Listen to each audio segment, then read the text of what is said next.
যারা মেয়র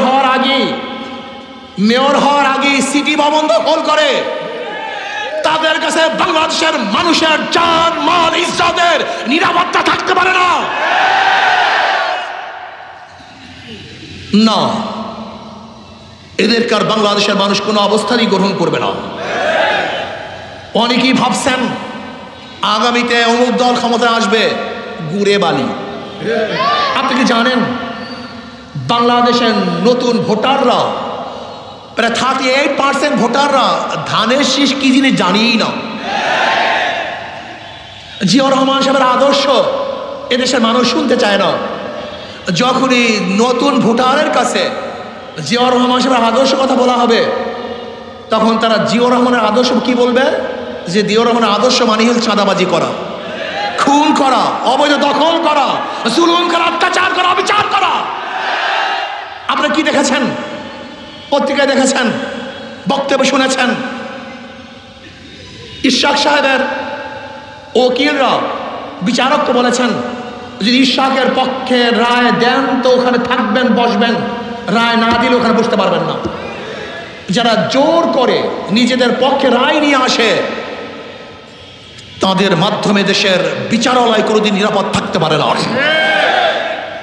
শুধু বিএনপিদের মধ্যে অবৈধ হত্যা হয়েছে 127-এর উপরে। শুধু বিএনপিকে হত্যা করেছে 127-এর উপরে। এতদিন আমরা জানতাম জাহান্নামের আগুন, এক জাহান্নামের আকা জাহান্নামকে খেয়ে ফেলে। এখন আমরা কি দেখছি? এক বিএনপি আর এক বিএমকে খেয়ে ফেলছে। শুধু কি তাই, ছাত্ররা বিএনপির মূল দলের কাছে চাঁদা চেয়েছে, চাঁদা না দেওয়ার কারণে তাদেরকে হাত পা ভেঙে দিয়েছে। যাদের কাছে নিজেদের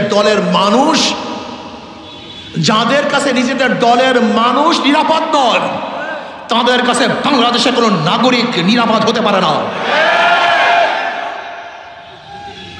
যেই দলের এক দল আর এক দলকে, এক সংগঠন তার অঙ্গ সংগঠনে চাঁদা দিতে হয়, সেই দলের কাছে বাংলাদেশে কোনো ব্যবসায়ী নিরাপদ থাকতে পারে না।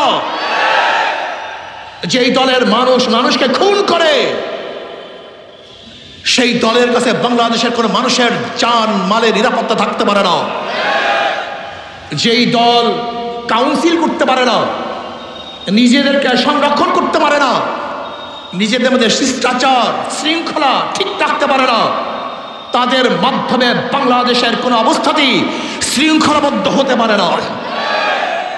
যারা নিজেরাই ঘোষণা দেয় যদি নির্বাচনের তারিখ ঘোষণা করো তো করো, আমরাই ঘোষণা করব, যারা নিজেরা আইন তুলে নেয়, তাদের মাধ্যমে এদেশের আইন নিরাপদ থাকতে পারে না। আজকে বাংলাদেশে যে মেধা সম্পন্ন ছাত্রগুলি আছে, ছাত্রীদেরকে সরকারি খরচে বিদেশে উচ্চ শিক্ষায় শিক্ষিত করার ব্যবস্থা হবে, যেখানে থাকবে না চাঁদাবাজি, যেখানে থাকবে দুর্নীতি, অত্যাচার, অবিচার, যেখানে নির্বিচারে খুন হবে না, হত্যা হবে না, ধর্ষিত হবে না কোনো মানুষ, যেখানে মানুষের বাক শক্তির অধিকার থাকবে, প্রত্যেকটা মানুষ জীবন নিয়ে আনন্দ উৎসাহের সাথে বসবাস করতে পারবে। এরকম বাংলাদেশ গড়ার জন্য আপনাদের এই রংপুরের আবু সাইদ বুক পেতে দিয়েছিল। বুকের মধ্যে আমরা মানুষের বৈষম্য দূর করতে চাই, মানুষের অধিকার ফিরিয়ে দিতে চাই, চাঁদাবাজ থাকবে না।